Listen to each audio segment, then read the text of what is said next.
Hello everyone, this is part 20 of What If Naruto Was a Prodigy and in the Anbu, and I hope you guys enjoy this video and to like, to subscribe, to see more comment down below. Now let's start the intro. They call me a god. They call me a god. They call me a god. The woman's hands blurred as she formed a series of hand seals. Naruto did the same, withdrawing a kunai and hurling it at her with great force. His chakra flared, and two sets of hands slammed into a single hand seal.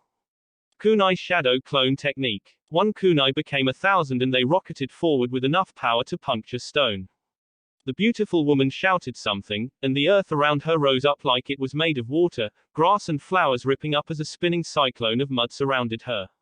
The kunai into it and the spiraling currents of the twisting, fluid earth deflected them all away. Most of them disappeared in little puffs of smoke, but Naruto had to jerk his head back as the original blade ricocheted back at him, shooting past his ear and into the darkness. An instant later, he jumped back as the earth beneath his feet shuddered, and moments later a series of sharp, rocky spears as tall as he was erupted from the ground where he'd been standing.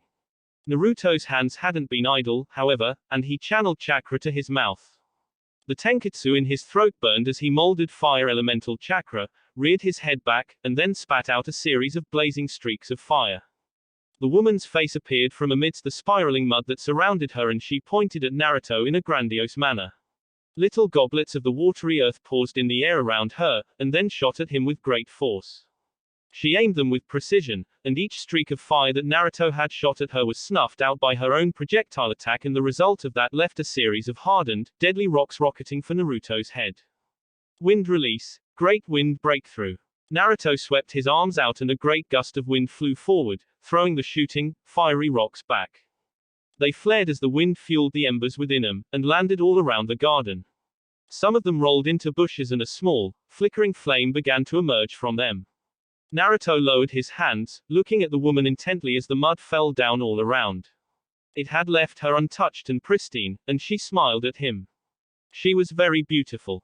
Capable long-range ninjutsu are rank earth elemental techniques, water manipulation possible due to nature of earth, long-distance fighter, need information, clarify close combat capabilities. Naruto made a single hand seal and 4 shadow clones burst out in front of him. He jumped back, landing on a crouch on one of the branches of a nearby tree, while the shadow clones darted forward, kunai in hand. 2 went to the left, and 2 to the right, 1 clone in each pair jumping up and 1 going in low. The woman smirked and her hair wriggled and squirmed. It shot out in a sweeping arc, capturing the 2 clones jumping at her and swatting them away like it was a club, then wrapping itself into braids to become sharp spears, which pierced the clones coming in from below. The real Naruto took note of everything. Effective close combat defensive technique. Primary goal match her ninjutsu to gauge chakra levels. Secondary goal limit close combat effectiveness by destroying hair. He moved into action, jumping out of the tree an instant later before a series of explosions went off at its base. He landed on the ground, made several shadow clones and flared his chakra.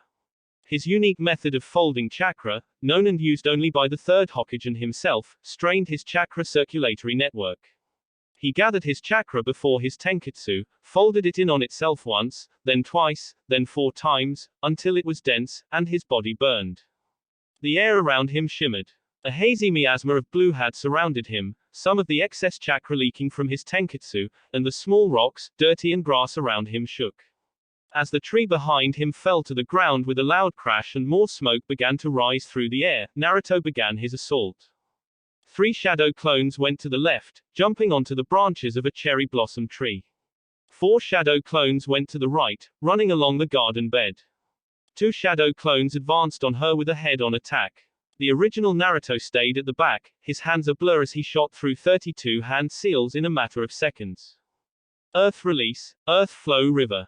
Fire release, blazing river. Wind release, great wind breakthrough. Shuriken shadow clone technique.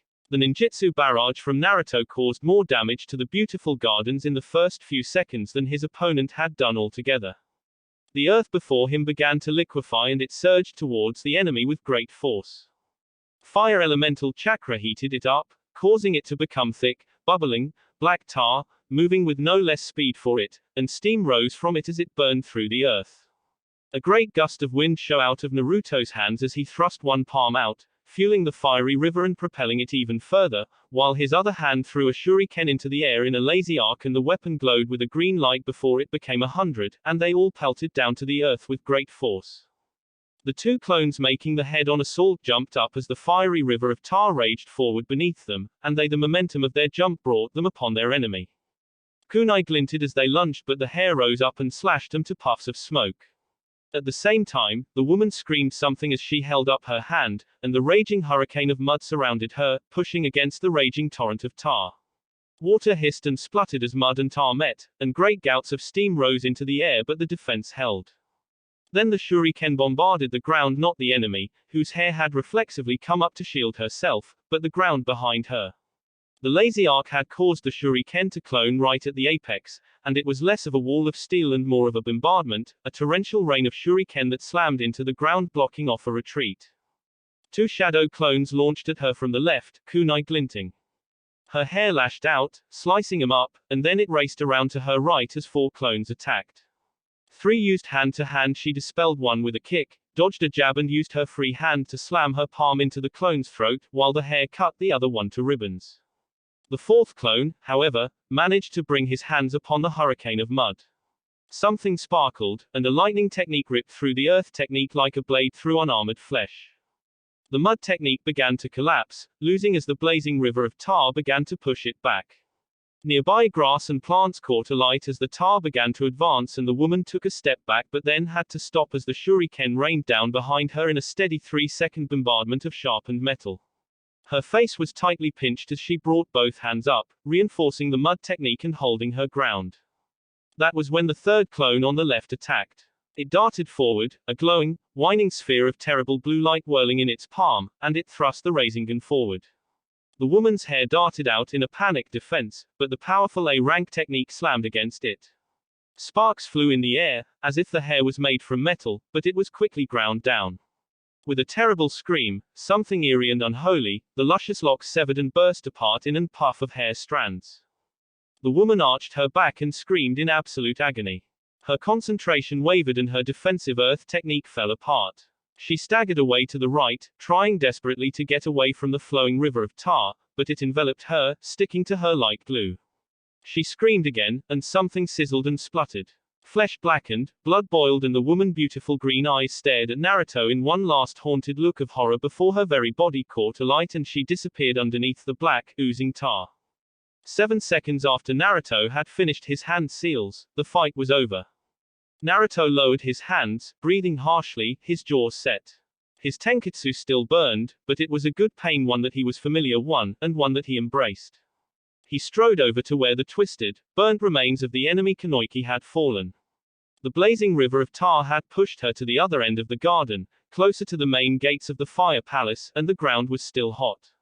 Nevertheless, the chakra behind the attack had faded and it was dissipating fairly quickly, leaving behind a black smudge all over the lawns.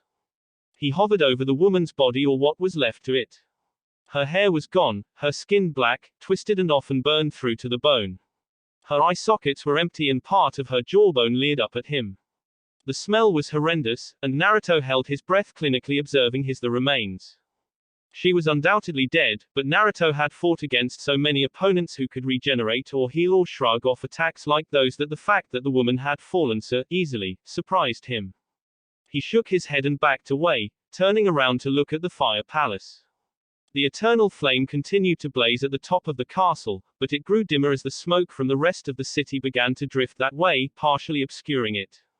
Smoke continued to rise from the city, and the sound of steel clashing and panicked shouts was getting closer and closer. Naruto wanted to go and help, but his orders had been to secure Akiko-sama. He began to run towards the entrance of the fire palace, returning to the 3rd Hokage to await further orders, when a flash of insight struck him and he stopped. The shadow clones had returned to the vault and Akiko was safe. She had been enveloped in a hug by a surprisingly worried Fire Lord, whose mask had dropped for a single second to see the raw worry that the father had been feeling over the fate of his daughter. Sarutobi had nodded approvingly at him, and passed on a message to him. Hold the perimeter and deny the enemy access to the fire palace. Assist local forces when possible. Keep 'em out. Naruto smiled grimly and clenched his fist. Then, he turned and sprinted to the nearest source of conflict. The sound of fighting grew louder and louder as Naruto shot past the gardens, one large section still cratered, shredded and burning. He ignored it, focusing his vision on the wall ahead. There was a gate that allowed visitors access, and it was under attack. One of the towers was alight, the other had red and white armored men shooting at something with bows and crossbows. A wall of men faced the city, unsteady on their feet and slowly retreating. Naruto darted up to them, his footsteps silent, and he jumped over them, landing in a crouch. His eyes scanned the city ahead, seeing dark figures walking towards them. Seeing no immediate threat, he turned his head to find the nearest officer. It was a young man, the noble teenager, Tadashi. His black hair was full of mud and grime, and he had a cut on his cheek. Nonetheless, the noble looked healthy, but his pale face and panicked eyes spoke volumes about his mental stability. When Naruto had landed, he had jumped and squeaked, and so had half of the soldiers. There was about 30 of them, most of them wielding pikes. Tadashi, Naruto spoke from behind his mask, halting the man mid-speech as he began to gesture at Naruto. We met earlier today. You asked me to hit you. Tadashi paused, a shaking hand on a thin saber by his side. Recognition dawned in his eyes and he let out a shuddering breath. A shinobi, he breathed with relief. Thank heaven. Naruto's eyebrows rose from underneath his mask. Tadashi hadn't been so appreciative of the shinobi earlier in the day, and a small part of him wanted to remind the pompous noble of it. He pushed that away. Now was not the time to be a smart ass. What's the situation? Naruto asked. Tadashi shuddered, his eyes dim, and he pointed out at the city with a shaking hand. The enemy advances, he said quietly. He shook his head. It's wrong. It's completely wrong. Unnatural. What is? Naruto asked with a frown. They come, my lord. One of the archers in the tower shouted. There was a whoosh and arrows went zipping in the air, striking at the approaching figures. The city was dark, but the burning tower provided plenty of light, and Naruto turned to get a good look at the enemy. It was a man, dressed in muddied, brown clothing. All of them were, the men, some with long hair that must have been women, even some smaller figures that must have been children. They lurched forward, rocking and stumbling as if they were unsteady on their feet. Their approach was completely unthreatening, but as they got closer to the light, Naruto could see just why Tadashi and the royal guard were so spooked. None of the figures had eyes in their sockets. The skin was made up of patches of gray. Their clothes were tattered rags. They had every appearance of being corpses, tightened skin around the bone, shriveled features and a smell that Naruto could pick up even from 50 meters away. From all appearances, the fire palace was being assaulted by the walking dead. Hold the line. Tadashi yelled. The royal guard formed ranks by the gate, inadvertently or maybe not, leaving Naruto at the front, facing the undead alone.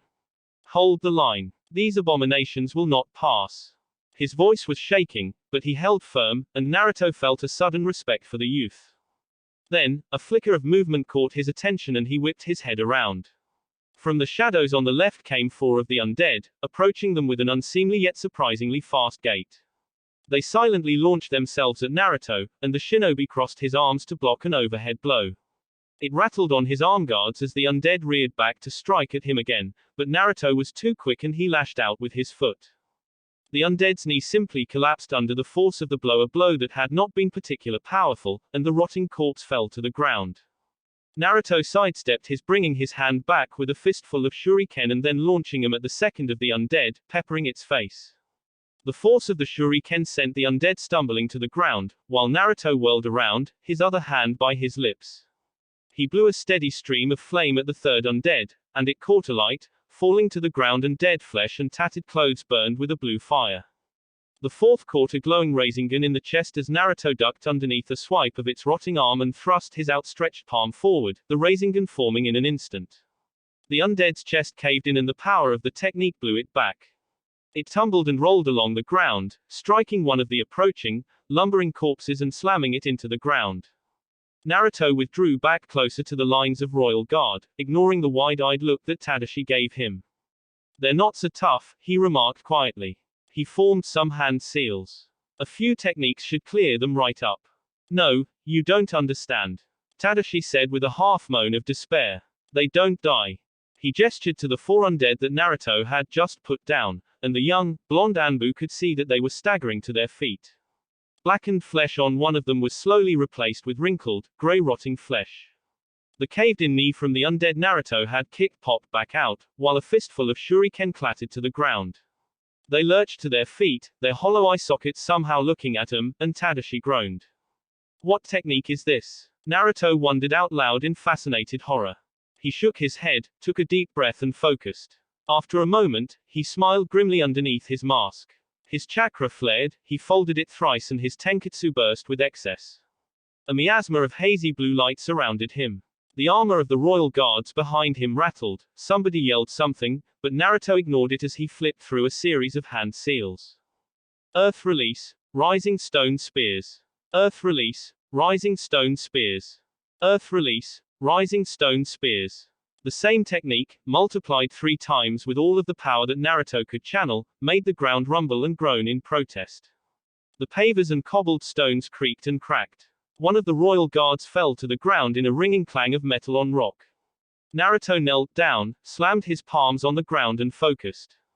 All over the streets around them, the ground shuddered and cracked. Pieces of debris and dirt exploded out from the ground, displaced as large spikes of gleaming black rock shot out from the ground. They were twice as tall as Naruto, and each one slammed into the chest of one of the approaching undead. The walking corpses didn't make a sound as spikes slammed into their chests, lifting them from the ground and suspending them there. A dozen were pierced, and then another dozen and another, until the ground before them was a forest of sharpened stone stalagmites, each spear holding an undead off of the ground. Naruto stood up from the ground, surveying his work. He nodded after a few moments. That'll do it, he told Tadashi, who was starting at the undead with his mouth agape. His eyes shifted to him and he almost squeaked as Naruto came closer. They're tough, but they're not strong. They won't be able to get themselves down from there. He gestured at their pikes. If more come, you use these to pin them somewhere. Hopefully, they won't be able to get up afterwards. I see. Tadashi closed his eyes, and looked distinctively relieved. Now that he had a strategy and a plan, the color began to return to his cheeks, and he regarded Naruto with a solemn look. Well met, Uzumaki Naruto. If you hadn't been here, I shudder to think what might have happened. It's fine, Naruto brushed off the compliment, although that same small part of him felt quite pleased. Now, what can you tell me about the other defensive posit? His voice trailed off. Tadashi gasped, clutching at his throat as if he couldn't breathe. The royal guard around them went silent in terror, and a horrible, ominous chakra settled down upon them. Naruto turned his head back to the forest of stone spears, his fists clenched tightly and his mouth agape. He was truly stunned. What? He whispered. What is this? A red glow burned amidst the forest of stone spears. A dangerous, ominous feeling hovered around it, as of hated incarnate. The sensation was horribly alien and devastating to the senses, a terrible, dense aura of potent chakra and raging anger. The glow grew bright and brighter in the darkness, and Naruto could only watch it rocket towards them in stunned surprise. It was a horrible power but not unknown to him. From the vault, where Sarutobi stood guard over the most important nobles in the Land of Fire, the third Hokage's eyes widened and he stared up at the roof in surprise and horror. That's impossible, he murmured. That's completely and utterly impossible. It was a power that was sealed away. It was a power that could not be there. It was the power of the nine-tailed demon fox. And from the darkness, a young boy appeared. He was no older than 10, his lips were pulled back and his canines were exposed. His clothes were in tatters, streaked with blood and soot and other stains. His eyes were maddened and insane, and he was surrounded by a hazy cloak of crimson chakra. A single, lone tail swung behind him and 2 protrusions similar to ears bubbled on the top of his head. The very air around him rippled under the force of the chakra, and a low, deep and beastly growl purred from his throat. A Jinchuriki. What the hell? Naruto uttered. The boy spotted them, reared back his head and roared. It was not the sound that should have come from any human being, let alone a small boy like that, and it rattled the air. The wind howled, carrying the power of the bestial roar with it, knocking down some of the men of the royal guard. Tadashi was screaming as he held his hands over his ears, unheard over the roar, and even Naruto staggered back, his eyes wide and his composure lost. What the hell was going on? The boy crouched on all fours and leapt at them. He jumped on the closest person, a member of the royal guard, and the two went tumbling to the ground.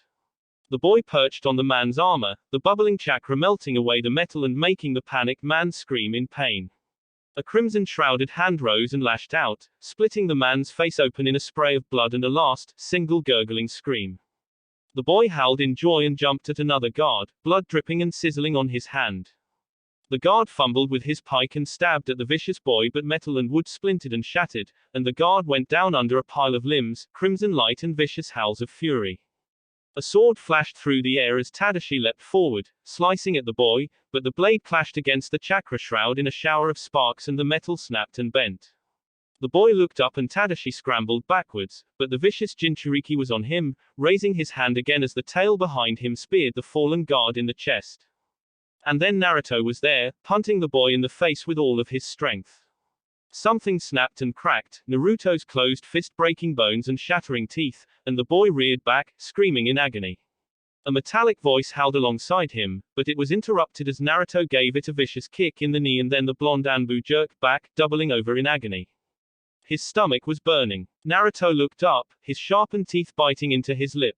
The boy, regaining his composure, screamed as he launched himself at the Anbu, his elongated nails ready to rake through him, and he pushed himself straight upon Naruto's outstretched hand.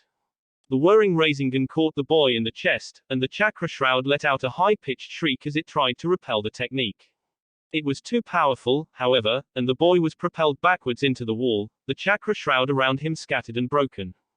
It began to reform, but with the boy further away, Naruto's stomach had stopped burning in agony.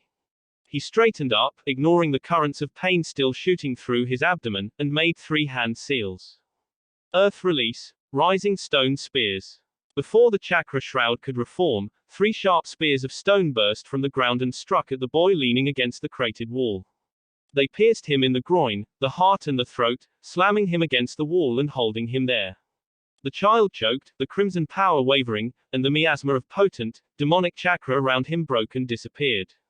The boy gurgled and then went limp. Naruto was panting, his hand still in a seal. His mind was a blur, even as the royal guard ran and scattered, their morale and resolve broken. What was going on? Another howl drew his attention and he jerked his head back to the front. More crimson lights were appearing at the edge of the spears of rock he had created, first 1, then 3, and then 6. More children appeared, anywhere between the ages of 5 and 10. All were surrounded by glowing red chakra shrouds, each had a single swaying tail and each had nothing but madness in their eyes. Naruto was alone at the gate. The royal guard had gone, Tadashi with them, but they would have been useless in this fight. The Jinchuriki howled and ran towards him on all 4s. Naruto somersaulted backwards, his feet landing on the high walls and sticking there, and he made a series of hand seals. Water release. Exploding water colliding wave. Water gushed from his throat, filling his lungs and his stomach, and Naruto frantically pushed the eruption of water out from his mouth. It exploded forward, slamming into the ground and cracking the stone as hundreds of megaliters of water burst forward in a powerful wave of unstoppable force. The stone spears pinning the undead crumbled and were washed away, and many of the glowing crimson attackers were also driven underwater, bashed and battered on the ground and disappearing underneath the waves. Several were not. The first launched herself at him, hair wild around her and screaming incoherently. Naruto backpedaled and flipped himself over the edge of the wall to stand on top of it as the 7-year-old girl smashed into the stone wall where he had been standing and shattered it to pieces. A second blur of crimson light launched itself at it from the water, and Naruto ducked a vicious swipe that tore the air apart above his head. His hand glowed and he plunged a Rasengan into the Jinchuriki's chest, hurtling the 9-year-old dark-skinned boy off the edge of the wall. Fire release. Great fireball technique. Naruto spat out a huge sphere of swirling flames at third attacker and they were enveloped. Then, from the middle of the flames came a terrible roar and the fire broke apart, revealing the shrouded Jinchuriki alive and unharmed. He continued his charge and Naruto had to jump off of the wall and back into the garden surrounding the fire palace. He landed on 2 feet, gestured at the wall with 2 fingers. Detonate. Explosive tags detonated with a powerful concussive force. Large pieces of stone broke apart underneath the force of the blast and spread outwards. The 3 Jinchuriki disappeared under great gouts of fire and smoke, and Naruto briefly saw one clipped by a piece of flying debris and sent hurtling into a large tree on the outer edge of the garden. His mind was calm and collected, and he analyzed everything he possibly could, even as the Jinchuriki began to rise. Blunt force trauma is ineffective. Piercing attacks have successfully penetrated chakra shroud. Lethal techniques once shroud has been disrupted have been proven effective. Strategy: pierce shrouds, eliminate enemy before it manifests. He clapped his hands together. Water release. Water fang bullet. The water from his first technique had not only gone forward, and a large stream of it ran through the gardens towards the entrance of the fire palace. Naruto used it to create his next technique, and 3 large spiraling drills of water burst out from the newly created stream and slammed in the chest of the 4th Jinchuriki, who had just leapt over the wall and lunged at him. The water hissed and spluttered, steam rising from where it met with the chakra shroud, but the crimson miasma surrounding the young boy wavered for an instant. Water release. Water bullet. Naruto spat out a small streak of high-pressurized water, and it took the boy in the chest. His chest caved in, ribs snapping and organs bursting, and the boy let out a single scream before his chakra shroud faded and he disappeared into the foliage under the power of the technique. Naruto turned to the next charging, maddened child, and his Rasengan tore through the girl's shroud and face, grinding through chakra and bone and killing her instantly.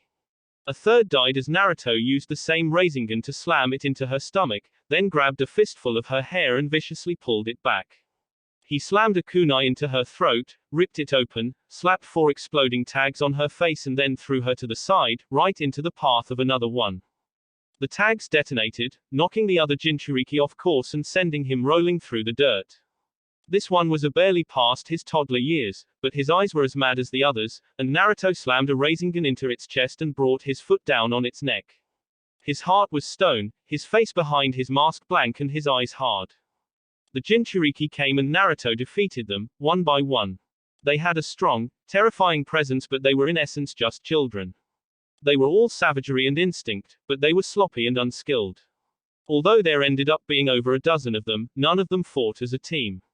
Indeed, 3 of them even got into a fight with each other as they jumped upon a shadow clone, which once popped left nothing for the insane Jinchuriki to take their rage out on.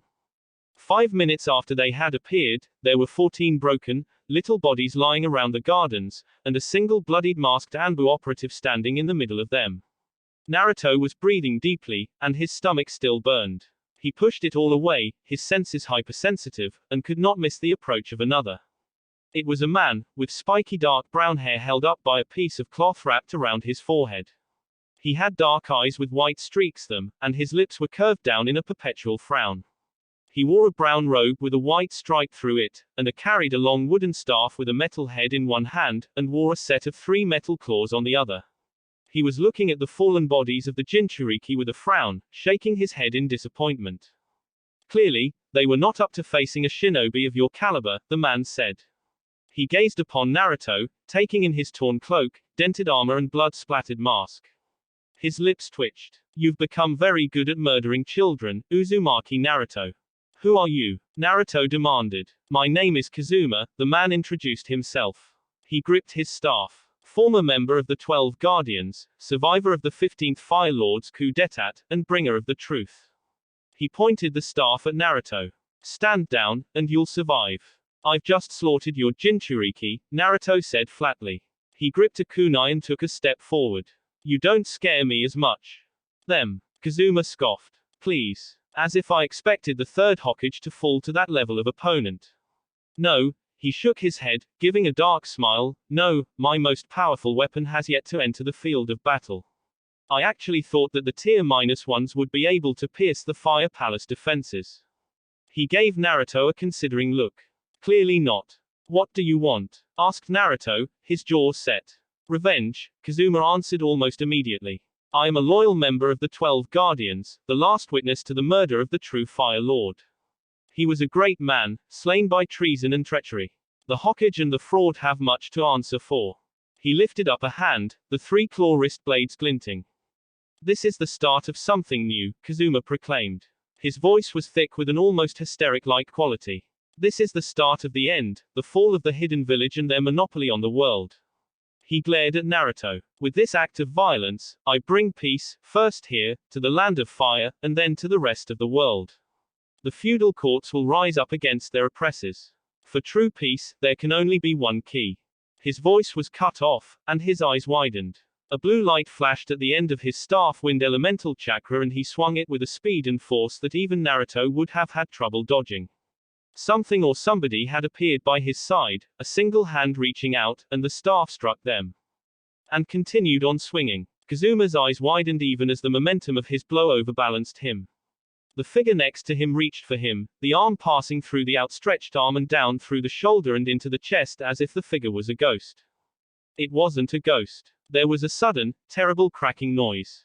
Naruto watched with wide eyes as the man seemed to appear, the grass crunching under his feet and the hem of his black cloak swaying in the wind.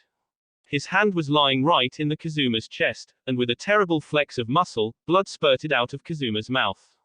With a bleeding nose and one last betrayed look, Kazuma fell to the ground, falling through the newly emerged figure as if he wasn't even there. Yuck.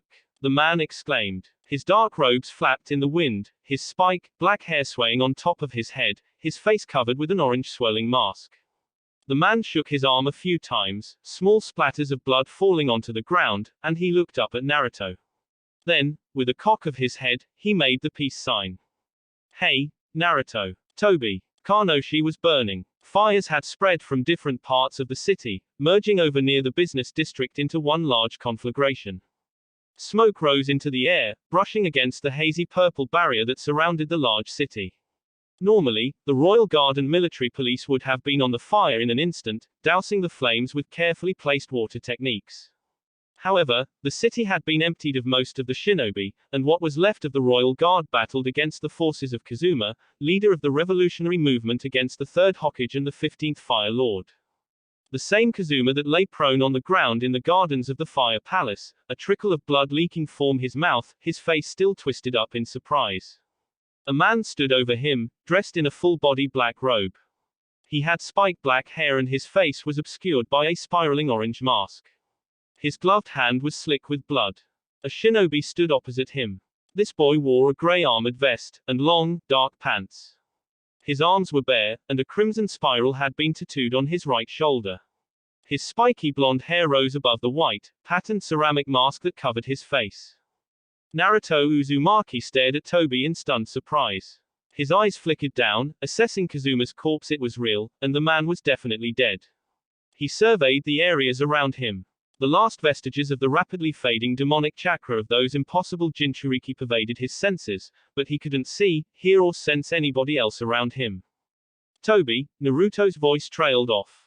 It was guarded and cautious, despite the fact that the man had just defeated an enemy of Konoha. What are you doing? Toby ignored him, bending over Kazuma's body and nudging it with his toe. He cocked his head, tapping on the side of his mask, and let out a theatrical sigh of disappointment. "Oh, man," he exclaimed. He sagged, shaking his head. "I really shouldn't have done that." He turned and gave Naruto a half-hearted shrug. "Well, what are you going to do?" He leaned forward, as if confiding something of great importance. "He was a bit of an idiot, you know." Naruto was confused, although he didn't let it show in his body language. He kept his guard up, observing the mysterious shinobi in front of him very carefully. He had only met Toby twice, once on his way home from a party, where the two had exchanged maybe 30 seconds of conversation. Then again, during the Chunin exams, when Orochimaru had been bearing to kill him and Toby had appeared, somehow forcing the powerful, dangerous S-rank missing nin to retreat. The latter just proved that Toby, or whoever he was not a normal shinobi. To fight evenly against one of those monstrous S-rank shinobi, well, you had to be an S-rank shinobi yourself. "Who are you?" Naruto asked Toby quietly. The man was humming absently to himself, but as Naruto asked the question he stopped. He angled his head, his swirling orange mask and the single, dark eye hole within it regarding him. There was an almost abrupt shift in the body language, as if the simple question had somehow meant more than it should have. Then, it was gone as quickly as it had come, and Toby was chuckling. "Ah, well, some people call me Toby," the man said lightly. He tilted his head again, and his voice grew deeper and more serious. "Although, I suppose if I really had to tell you who I was, I would say that," he leaned forward somewhat menacingly. "I'm nobody." The air thickened with tension, the sudden blaze of hostile intent from the cloaked man made Naruto shift back a bit, his eyes widening behind his mask. Then, as quickly as it had come, the intent disappeared and Naruto could breathe a little easier. Toby was idly scratching the back of his head, glancing around the ruined gardens around them, as if sightseeing was more important than the A-rank shinobi in front of him. Naruto was beginning to grimly realize that perhaps it was. I'm just a nobody, Toby repeated quietly. Nobody important, anyway. What do you want? Naruto asked as tonelessly as possible. His eyes flickered to Kazuma's corpse. Are you here to assist Konoha? Assist Konoha? Toby let the words drawl from his mouth and gave a small chuckle. Goodness no. See this. He gestured to the devastated gardens, the fallen bodies of the children and soldiers and the fires rising in the distance. Without bragging, I have to say that this is mostly me. Naruto stilled. You did this? He asked quietly. Anger surged through his veins and he gritted his teeth, his fingers clenching into his palms. I helped, Toby explained after a short pause. He shrugged carelessly. You could say that I'm a freelancer of sorts. Kazuma hired me to help him build his perfect army. He pointed at one of the fallen children, a wide-eyed boy still bearing his sharpened teeth even after the chakra of the nine-tailed demon fox had dissipated. That was my work. Naruto exhaled noisily, struggling to regain his temper. A very large, instinctive part of him wanted to kill the man in front of him right at that very moment. The rattling chains and flare of heat from the pit of his stomach urged for him to lunge, to take Toby by the throat and squeeze. Of course, Kazuma didn't know that I couldn't give two shits about his little revolution, Toby continued. He spoke easily and calmly, as if discussing nothing more important than the weather. I just wanted a chance to play with some of the chakra of the nine-tailed demon fox. Very interesting stuff, by the way, and it was hard getting a hold of it. Especially since, you know. He pointed at Naruto, or more specifically, at Naruto's stomach.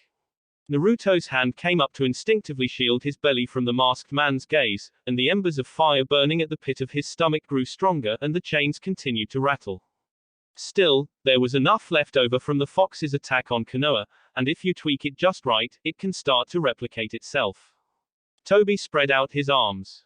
Hence, mini Jinchuriki. A perfect little army for Kazuma once you and Sarutobi were dead.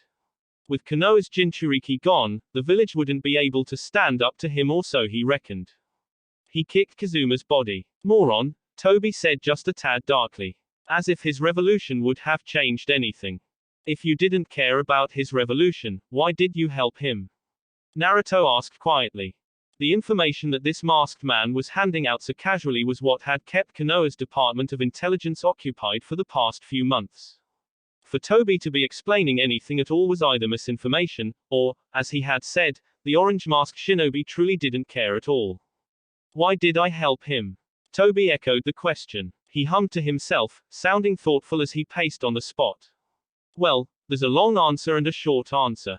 The long answer is so long that it can have a short answer all by itself, and the other short answer is sort of related to the first short answer, but he trailed off, sounding bewildered. Why did I help him again? Answer the question, Naruto demanded. His chakra was threatening to explode his tenketsu, all coiled tightly within his body, and the ground around him was shuddering slightly. The pressure he was pushing onto the air around him had been enough to make Chunin fall to their feet, but Toby looked unaffected and unafraid.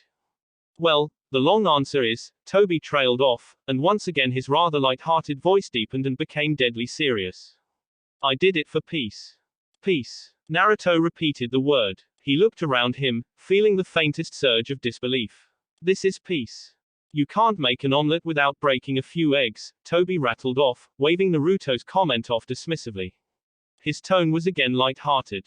You can't build a village without chopping down some trees. You can't power a technique without expending some chakra. You can't blah blah blah, he shrugged his shoulders. Yeah, this is for peace, a peace that this horrible world of ours has never known. His voice darkened, becoming serious again and just a tad deranged, and Naruto felt an odd coil of wariness tighten his heart. The man in front of him, was he insane? He was certainly acting like it. You, Toby said quietly, dangerously, pointing at Naruto. You are both a symptom and a cause for this world of ours. Uzumaki Naruto. The perfect soldier. Loyal. Obedient. Merciless. He titled his head. I saw how you slit Akiyama Minoru's throat. You didn't even pause. Murderer. Naruto didn't say anything, but he looked pointedly at the body of Kazuma lying at Toby's feet. The man still looked surprised and shocked even in death. Toby shook his head. I killed him because I had to, he dismissed Naruto's silent retort. I killed him because his death would further my cause. You killed Minoru because it was an automatic reaction to a perceived threat against your village. We're very different, you and I. Naruto didn't really see how. Nonetheless, he filed that thought away, his eyes narrowing as he regarded Toby warily. How did you know about Minoru? He asked quietly. Toby paused. When he spoke, his voice was again light-hearted. Oops, he said blankly. He chuckled, rubbing the back of his head. You got me. Clever boy. Yeah, I was there. I'm the one who gave him that little printing machine. From where I come from, it's not that uncommon, although still apparently a secret. Good old pain is good for something. A secret where torture was the punishment. No wonder Konoha hadn't heard of the machines before. I was also the one who dropped off those rather surly lot of Anbu agents you fought against. Naruto twitched. Yeah, I know that you guys have met. Toby practically giggled. It was pretty hilarious. It was my idea, too, by the way, the whole, disgrace Sarutobi's apprentice, thing. Did you like my photo work? That was me too. I don't like to get up close and personal, but I needed the fire court to bring you here, Sabam dead kid. Who are they? Naruto demanded fiercely. Just some more nobodies. Toby dismissed them with a wave of his hand. Not as awesome as I am, naturally. Actually, they're more like you. I actually despise them more than I despise you, so yeah, you have that going for you, at least. He straightened. They call themselves Spark. After all, to fan the flames of a revolt, all you need is a single, he trailed off. They had been talking for over 2 minutes now. The fire continued to rage behind them, and the sound of men shouting and women screaming echoed around them. Toby seemed to be content merely standing there and literally giving him all of the answers to the questions that had plagued him in the last few months. The more he wrapped his head around it, the more things started to make sense. Analysis of the battlefield where Toby and Orochimaru had fought had shown traces of chakra molded in a way very similar to some of Konoha's space-time techniques. If that was true, and Toby could use those vaunted techniques, then it was quite plausible that he would be to slip in a team of enemy operatives wherever he wanted, bypassing all of Konoha's patrols and squads. From the operatives' attacks, to Kazuma's boldness in attacking the capital, to Minoru's involvement, it was starting to fall into place. All except one thing. Why are you here? Naruto asked again. He gestured at Kazuma. You said you didn't agree with his ideas, so why go along with them? What do you want?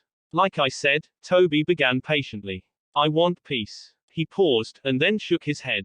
Also, I wanted you to stick around for the next few minutes. Remember how I said I had 2 goals? Naruto was immediately on edge. He took a step back, adopting a defensive stance, his chakra rising. Well, you're pretty important to my vision of peace, Toby continued. He waggled his finger at Naruto. But not as you are. You're incomplete. So you see, Kazuma was my way of trying something to fix that. Really, all of this, everything that happened, all the people that died, it's all been because of you. He angled his head and pinned Naruto with a look, and from underneath the eyehole Naruto saw a flash of crimson. Those fake Jinchuriki you fought. They were the rejects, Toby said quietly. Kazuma wasn't going to be able to kill the 3rd Hokage with them. No, he needed something a little more powerful. He snapped his fingers and the air around him distorted. Rippling spirals appeared in front of him, larger than the man himself, and the colors of the gardens around them blurred as a space-time technique broke the air in front of them. Cracks appeared, black streaks against the backdrop of fire that led into nothingness, and from those cracks came a flash of crimson light. Something roared, a terribly powerful and horribly familiar roar that shook the world around them. The ground rumbled and Naruto stumbled back, his stomach burning in agony and his eyes widening behind his mask. From the crack in the air came a figure bathed in crimson light. Dark red and black energies crackled over a boy's frame, insidious chakra bubbling up into the air. Skin was peeling off, burning underneath the power of that potent chakra, and clothes exploded into flames, puffs of smoke rising into the air. It was another Jinchuriki, but a far more powerful one. Toby stood behind the thing as the air around him returned to normal. A loud, steady hum of power rose into the air as the Jinchuriki flexed. 4 glowing tails stretched out behind its head, where a set of long, fang-like ears stretched back, and 2 glowing white eyes speared him with a dangerous look. It opened its mouth and let out a puff, steam rising up into the air from its maw. The Jinchuriki's very footsteps burned the ground and liquefied the dirt around it, and standing half as tall as Naruto, it was an incredibly intimidating figure to look at. Never mind the miasma of power that surrounded the thing, a torrent of potent chakra that pressed against Naruto. The air was suddenly hot, and a nearby tree burst into flames. Naruto was sweating behind his mask, and he staggered back. Well, Toby called out over the noise of the newly emerged Jinchuriki. I'll leave you two to hash things out. It doesn't matter which one of you lives and dies, either one will probably work. If you do live, Naruto, I want you to tell Sarutobi something for me. The air around him began to distort as he used his space-time technique. His arm disappeared into the blur, and then his shoulder and legs. The orange of his masks made the technique look almost hypnotic, and Naruto almost missed the last thing that Toby said before he disappeared. Tell him that I killed his wife. And then he was gone, disappearing into the very air around them. Whatever control or measures that Toby had in place to keep the Jinchuriki in front of him calm disappeared with him, and the beast shook its head as if dazed. Then, it reared its head back and opened its mouth. A terrifying roar emerged from the maw of the beast, booming over the entire city and echoing out into the lands around. The trees shook, leaves and small branches falling, and the ground shuddered. The heat around Naruto grew even hotter and the miasma of power surrounding the Jinchuriki grew thicker. Then, the beast lowered its head and stared directly at Naruto with its two blank, glowing white eyes. It snorted, puffs of flame emerging from its mouth, a loud, deep growl rumbling out from its throat. Naruto stared at the Jinchuriki for a single instant as its four tails flicked lazily in the air. Then, he turned around and, heart racing, the blonde Anbu captain ran away. Naruto darted through the ruined gardens around them, his mind whirring even as his body was flooded with adrenaline. The thing behind him, the beast, made his head hurt, and even now he could feel his body burning with its close contact with that horrible chakra. Even with the nine-tailed demon fox trapped within his stomach, he had never met anything as truly terrifying as what he had just seen. Was that what Konoha had seen 13 years ago? Was that why they had looked down upon him so? If so, in that moment of sudden clarity and numbness, Naruto could not blame them in the slightest. Even now, 100 meters away from the beast, he could feel the dense chakra radiating behind him, something dark and powerful. A second roar emerged from the beast and the wind howled between the cherry blossom trees. The air shifted and Naruto bent his knees, reflexively jumping up onto the wall as his instincts screamed at him to move. An instant later, something large and heavy slammed into the ground where he had been standing, gouging the grass and sending up a spray of dirt into the air. It was a large piece of rubble, broken off from the wall in the earlier fights. A second piece came flying at him from far behind and Naruto continued running, even as it struck the top of the wall. Just as if it had been struck with a trebuchet, the wall exploded outwards and stone and debris fell to the ground with a thud. Then, there was the sound of approaching footsteps and Naruto glanced over his shoulder. The beast was following him, lopping along the ground on all fours as a miasma of crimson chakra bubbled around it, burning anything that came close. Murderous intent poured from it as it quickly gained on Naruto, moving far quicker than the young shinobi would have guessed. Naruto gritted his teeth, reached into his vest and slapped an explosive tag on the nearest tree as he ran past it. He did it for the next tree, and then used a body replacement technique to switch places with a nearby park bench. It shattered an instant later as the beast tore into it, but Naruto had already planted the next explosive tag and he circled back. He reached into his vest, palmed the handle of a kunai and hurled a series of them forward. They all soared at the demon and then missed, flying past it and striking the wall at the base. The demon roared at the apparent attack, and Naruto reflexively flinched at the sound as he ended his run in a crouch. Two fingers came up, and Naruto's lip curled behind his mask. Detonate. With a thunderous bang, the explosive tags detonated. The trunk of the trees surrounding the demon cracked and they fell down upon it, crushing it with wood, branches and foliage. An instant later, the kunai and the explosive tags wrapped around the hilt flashed and disappeared underneath a ball of flame as the base of the wall was cracked. It slowly toppled down upon the ground, right where the demon lay pinned by three trees. The crimson chakra disappeared completely as the heavy stones toppled down upon it, crashing into the ground with a terrible rumble. Naruto wasn't done. He reached into his vest, pulled an entire reel of grade 5 explosive tags and threw it on the debris pile. Then, with two fingers and a surge of chakra, he pointed at it just as the crimson chakra began to emerge from the pile of debris. The world went white. An explosion that would have rattled the windows on the other side of the city tore through the once beautiful gardens. Huge plumes of flame, smoke and dust rose up into the air as Naruto staggered backwards from the sheer force that the explosion had produced. His body ached as it was buffeted by the force of the explosion, and a high-pitched whine screamed in his ears. His vision blurred, and he shook his head, a little disorientated. The world around him was hazy and dark, a falling plume of dust coating everything around him. Naruto stared intently where he had last seen the demon, his body tense and alert. The high-pitched whine in his ear began to subside after a few moments, and visibility began to improve. Something stirred. The debris shook. Then a second roar just as deafening as the first blasted out into the night sky. It tore through the shattered remains of the wall and the splintered, jagged ends of wood, blowing it all away with a single bellow. Crimson chakra flashed underneath it, and Naruto reflexively darted to the side. He was too late, and one of the flying pieces of debris clipped him in the shoulder.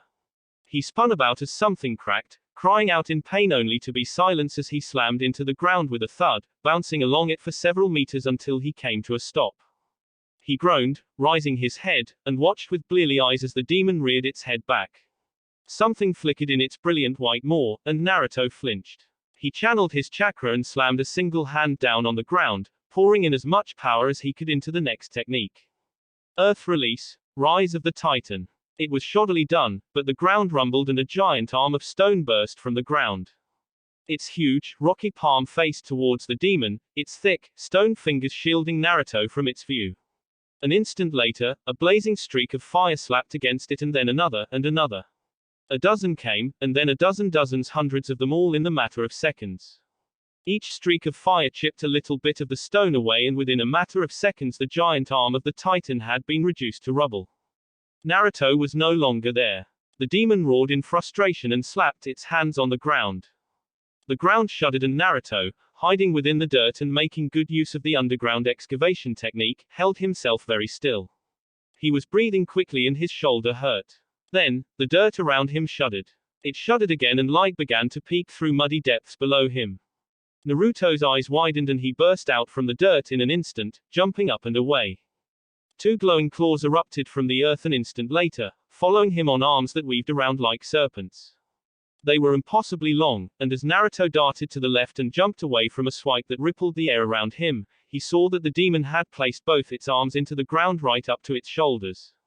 Naruto saw an opportunity, squared his jaw, and then stood still as he made a single hand sign. The two glowing claws grabbed him, one around the head and the other on one of his legs. They lifted him up and the demon roared in satisfaction as it twisted, tearing Naruto to pieces as it tore him in half. Naruto gurgled, and then exploded in a puff of smoke. The ground erupted in a shower of dirt and, from behind the demon, Naruto emerged. He held a glowing Rasengan in his hand and his mask was covered in mud. He lunged forward, thrusting it at the demon's exposed back, but then the demon's waving tails whipped down upon him with enough force to crush Naruto, the ground beneath him and the pipe beneath them both. A spray of water hissed up into the air, evaporating almost instantly when it came into contact with the miasma of power surrounding the demon. The demon turned its head 180 degrees, peering down at the remains it had pinned on its tail, and then something exploded in a puff of smoke. The real Naruto sprung from the ground in front of the demon. Its arms burrowed into the ground, its tails behind it and its head turned. The demon could not stop the shinobi from slamming the ultra-condensed whirring chakra deep into the back of its head. The blue chakra met the red chakra and a loud, high-pitched whine split the air. Naruto's ears ruptured at the sound and he staggered, but he held the technique straight as the Rasengan ground away at the protective coating of foul chakra and began to eat into through towards the Jinchuriki's skull. And then the crimson miasma reared up above the demon's turned head, and it formed the visage of another head, and a pair of long arms and dangerous claws. It lunged at Naruto just as the Rasengan had almost destroyed the chakra cloak, and after whipping its hand back, it slashed down upon Naruto with great force. Naruto disappeared, slammed mightily into the ground, and then he too exploded in a puff of smoke. From the top of the ruined remains of the wall, Naruto held his hand in a single hand seal. His heart was racing, his stomach burning, and his ears were still bleeding. Sound was coming back to him, but without the distraction of the real world, all Naruto could hear were the chains, those rattling chains deep within his soul. He pushed them back, he pushed it all back as he whipped through a series of hand seals. Shadow clones shimmered into existence around him, their hands also forming seals.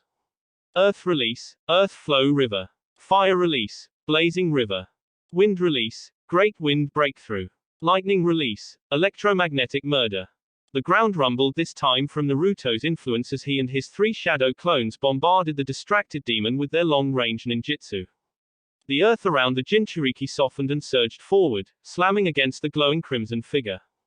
The heat of the demon's aura solidified the mud almost immediately, but it left it trapped within a half cocoon of hardened stone, just as the rest of the mud glowed with a black light and became sticky tar, which flowed over the trapped demon and engulfed it, pushed and fed by the power of the wind technique. The flailing hands, almost 20 meters away, were engulfed by a series of purplish-bluish of furious lightning, and they twitched and recoiled, trapped from returning back to the main body. This lasted for about 3 seconds. Then, the demon roared, and the second torso rose up from its chakra cloak. It slapped away the A-rank combination technique like it was made of paper, one hand glowing in the darkness. Naruto frowned, but then his instincts screamed at him. One hand on the torso, but there had been 2 Bef. Squelch. Naruto looked down as something hot and painful sliced into his chest. The hand had risen from underneath the wall and sliced into his chest, right through his heart. His vest and armor had done nothing to stop it, and distantly he could little bits of melted metal dripping onto his exposed skin, sizzling and blackening the flesh. Thump thump. It didn't hurt, strangely. Thump thump. His stomach burned. Thump thump. With a furious yell, Naruto embraced the chakra of the 9-tailed demon fox within him, and flaming cloak of crimson chakra surrounded him. His lips tightened, his canines extended and his pupils dilated, become thin and slit-like. Naruto reached down with a clawed hand, grasped the fiery paw of chakra and casually tore it out of his chest. His flesh hissed and sizzled as it began to close as Naruto grabbed the arm and pulled. The demon was yanked from its feet as Naruto jerked with all of his power, swinging the elongated arm to the side and forcing the demon into the air. It soared sideways and slammed into the wall underneath him, making it shudder and crack, and the arm jerked out of his grip and slithered back to the main body like a snake. Naruto was shuddering, the power threatening to overcome him. The emotions bottled up from the last few months rose up to the surface of his mind, every single thought of regret, of self-doubt, of fear and frustration and helplessness, it all came out. It attacked him, filling his every pore, and Naruto clutched his head. He let out a terrible roar, and then did what all humans did when they were hurt. He took out on somebody else. Naruto channeled the anger and fury he felt at the rising demon. 2 tails of chakra swished behind him, and with an animalistic snarl, he used them to push off the wall and slammed into the demon below him. Their 2 chakra cloaks met and blurred, sparks flying around them as Naruto darted around the bigger, more lumbering beast, striking at it with all of the power of his pent-up fury. The raining blows made the other demon roar in anger, and it swiped at Naruto desperately, trying to get the transformed Anbu away from it. Naruto continued up the attack, raining a series of blows that would have shattered the bones of any normal shinobi he had struck. His head was ringing, the chains were rattling and his fists were meeting something solid. The beast had finally staggered up to its feet, however, and it swiped its tails. A huge blow of incredible force slammed into him, and Naruto was knocked off his feet and sent tumbling along the ground. He was up in an instant, but by then the demon had regained its footing and the young Anbu was now forced on the defensive. Naruto was agile, but not as agile as the seemingly unlimited number of morphing chakra arms and legs.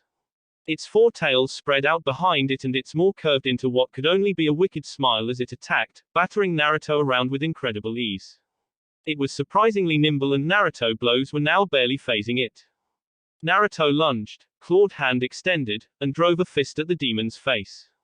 It jerked its head away and Naruto missed, his blow slamming into the wall of the fire palace and gouging a hole into it.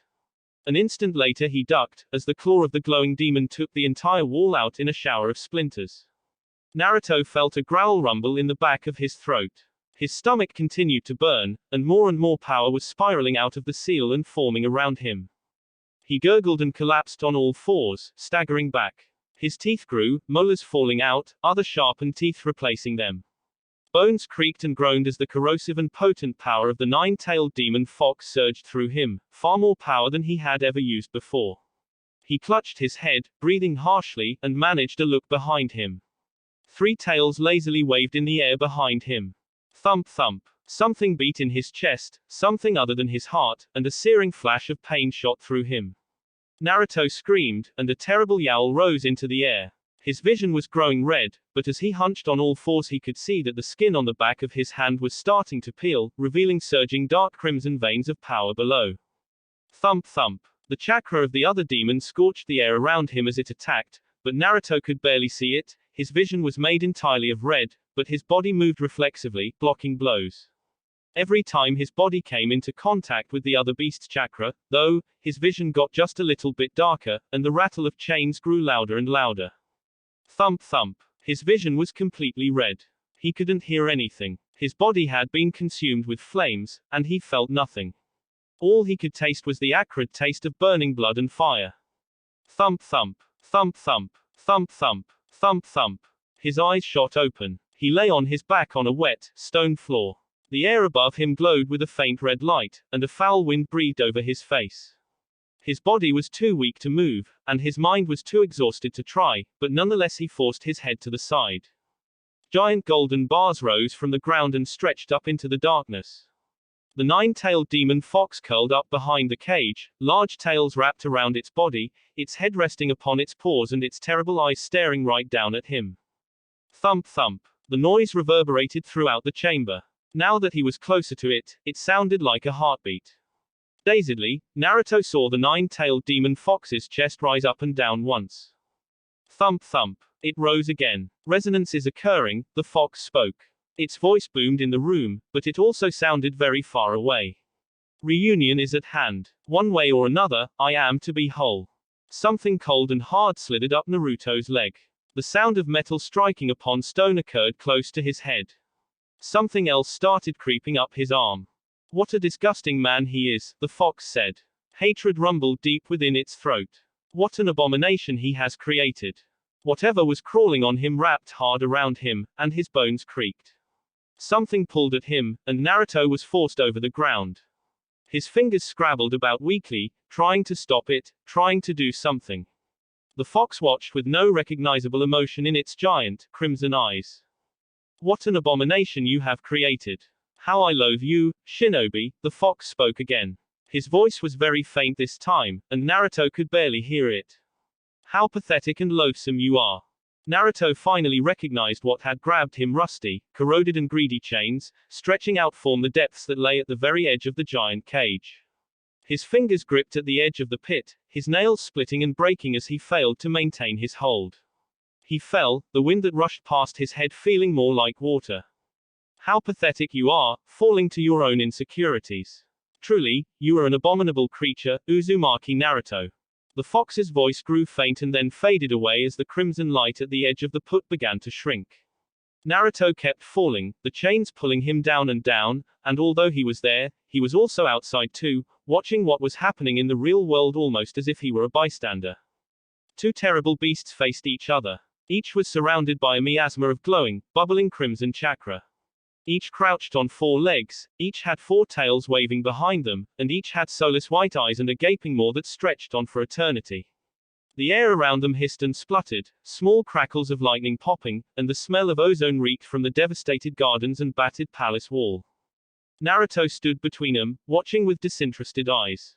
They ignored his presence, perhaps they could not see him. Naruto couldn't see himself, after all. They lunged at each other, grappling and fighting, two terrible demons rolling around the ground as they bit and tore into each other with their claws. They struck at each other with blows that would turn a human into a thick, red paste, and they ground shattered around them, giant craters forming with every hit.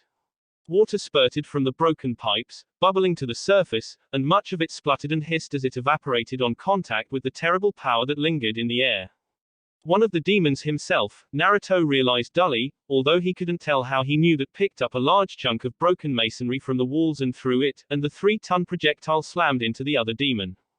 It let out something reminiscent of a yelp, bouncing along the ground as the rock was pulverized on its hide, and it landed in a crouch on all fours.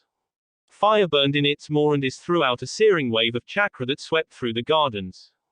Plants and grass burned, and the landscape was turned to ash and black rock. Naruto was unaffected. It picked up a blackened tree trunk, still on fire, and it swatted the other demon aside like somebody would swat a fly. The demon went bounding along the ground again, slamming into the fire palace and disappearing underneath a pile of broken wood and stone. Then, two crimson arms shot out and grabbed the broken edges of the palace's wall around them, and the other demon used it to slingshot out of the fire palace and onto Naruto. Its head came down and it delivered a devastating blow with its head, slamming down upon Naruto. Naruto roared, the air quaked, and then the two demons rolled and tumbled with each other in a pile of glowing limbs and gnashing maws. Naruto was on top, hands wrapped around the other demon's throat, but then it kicked Naruto with a mighty thrust of its hind legs. The transformed Anbu went flying away, but his glowing arm whipped out and he grabbed the other demon by the scruff, forcing it along with him. The two demons bounced along the ground and Naruto stretched his arm, picking the demon up and slamming it into a nearby, ruined section of the wall. Huge chunks of rocks fell, and the other demon emerged, shaking its coat of crimson chakra as broken rock began to melt off of it. It opened its mouth as Naruto recovered his balance, reared its head back and something dense and impossibly heavy smashed into him. Naruto howled in fury as he was lifted off of his feet, flying back from the gardens, clipping the debris of the wall and sent soaring out into the open city. Naruto, the real Naruto, drifted after him without too much concern. The enraged Jinchuriki slammed into a house and the whole thing burst up into flames. The fires rose up as the Crimson Menace emerged, unharmed and untouched by those flames. Nearby men and women, terrified soldiers and crying children, shrieked and ran from him. The nearby undead that roamed the streets abruptly burst into flame and his mere presence, and whatever technique held them under sway wasn't enough to send them fleeing from him. Naruto roared, and the windows of the nearby buildings and houses shattered and broke. He grabbed the floor of the blazing ruined home and dug into the concrete and stone. Then, with a loud static hiss of power, Naruto slingshotted himself back into the direction of the fire palace, rising high up into the sky. Streaks of fire rose to meet him, hundreds of sizzling bullets slapping into his chest. Naruto roared and waved his four glowing tails, and with every wave came a series of fiery blasts that streaked to the ground and bombarded it. Giant plumes of flame and smoke arose, met with the fiery streaks that lit up the night sky. Many missed and struck the barrier surrounding the city, and it glowed and red cracks appeared in the dark purple light. Naruto was falling, and the two demons once again collided. They tumbled, and Naruto pinned the other demon down, weathering a battering from its tails that caused the ground to rumble with every blow. His leant down, his maw wide open, trying to rip out his enemy's throat, but the other demon held him back. Something dark was flickering in his mouth, glowing bits of blue and red coming together into something dense. They both sagged into the ground, sinking down and crushing the earth and stone beneath them. Another pipe burst and water flooded the crater they were in. Much of it became steam, which hissed as it rose, obscuring Naruto's vision. He lifted his head back and formed his own dense ball of chakra, knowing instinctively what to do. Neither of them had the patience to wait for too long, and they reared their heads back and fired them at each other within a matter of seconds. The two powerful blasts of chakra struck each other and ricocheted. One rose up into the air towards the fire palace, and it struck the very top of the structure. The huge spire, and the eternal flame that blazed upon it, disappeared in a sphere of blinding white light that devastated over half of the fire palace. The other rose up into the sky and struck upon the barrier that surrounded the city. It disappeared in a blinding flash of white light that turned night into day, and as the light receded, glowing shards of purple dust rained down upon the city. Naruto watched all of this with dead eyes. At the same time, he lay within the very depths of his soul as rusty, corroded and broken chains wrapped around him. They suckled from him like a baby at a teat, taking in all that he was and all that he could have been. His mind was deadened, and although he vaguely knew that this was wrong, he simply did not care. Apathy had won the day. Above him, the light of the nine-tailed demon fox was faint. He was too far down in the pit to see, and there was no light around him. Whatever parts of his mind remained alert struggled against this. He wanted light. And then there was light. A bright green glow burst into existence and the chains recoiled. They rattled and twisted away from the light, scraping against each other in the hiss of metal against metal that sounded almost alive. Naruto blinked, taking a sudden breath. He gasped, his eyes widening, and sudden emotion slammed back into him. He looked down at the source of his light, and upon his chest was a brilliant green light glowing from the necklace of Senju Tsunade. The chains shrieked and rattled, and then came at him again, slamming into him and piercing his skin. Naruto reared his head back as agonizing pain struck every part of his being, and he screamed. And Naruto, cloaked in the power of the nine-tailed demon fox, with 4 tails and white, soulless eyes, reared his head back and screamed. He thrashed on the spot, the power receding as a soft, green glow began to emerge from his chest. The other demon shied away from the glow, a low growl sounding oddly like a whimper emerging as he scrambled back. From the miasma of crimson chakra that surrounded him came the first sign of Naruto, and he emerged from it, tearing it off of him with still-clawed hands. His skin was peeling and reddened, and in several places it was just bare flesh and blood. His eyes were bloodshot and wild, and he had no eyelids. His hair was gone, but even now it began to grow back into blonde, spiky locks. Naruto screamed again and the chains within his mind screamed with him. They had suckled at the demon's chakra, using it to grow strong and overpower Naruto, and now it was gone. It wanted more. Naruto flung out his hand in a wild, instinctive gesture, and 3 rusty chains burst from his arm. They soared through the air, wrapped around the other demon and trapped it. The demon roared, and Naruto matched it with an incoherent scream of rage. He flung out his other hand and more chains burst into existence, rattling loudly as they surged through the air. They wrapped around arms and legs, pinning the beast to the ground. More chains, rusty and half-broken, shout out from all of his tenketsu, coming from his back and his chest and neck. They pierced the demon upon the ground, impaling its arms, legs and tails, and wrapping it up in a cocoon of metal. The demon shrieked and struggled against the chains, even as the crimson miasma around it began to fade. The chains suckled at it greedily, and soon the face of a boy appeared. Naruto paid it no mind, breathing harshly, his body trembling and his mind teetering on the edge of exhaustion. More chains shot out from his abdomen and the boy screamed in agony. 3 tails were pinned down by the chains, and then 2.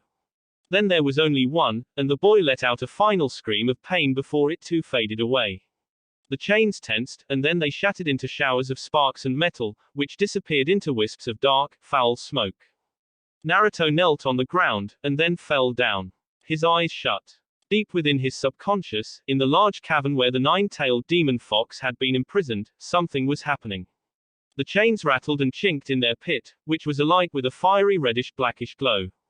The 9-tailed demon fox watched all of this as it lay there, and for the first time in months, it lifted its head off of its paws. Then, it inhaled and the wind in the cavern roared. Wisps of crimson chakra began to waft up from the pit as the fox sucked in a breath that seemed to go on forever. More wisps came, and then rising geysers of the crimson power was forced up out of the pit. The fox continued inhaling and the power flowed effortlessly between the golden bars of the cage, past the seal that adorned its door, and was sucked into the gargantuan beast's mouth. The last of the light disappeared and the fox stopped inhaling. Its teeth gleaming, it began to laugh, a horrible noise that echoed out into the cavern. Even the chains stopped rattling and the metal cowered underneath the force of the 9-tailed demon fox's sheer happiness. It would take some time, but soon it would be whole. Perhaps, for the first time in a century, it would soon be free. It could only dream. It rested its head down upon its paws once more and closed its large, scarlet eyes.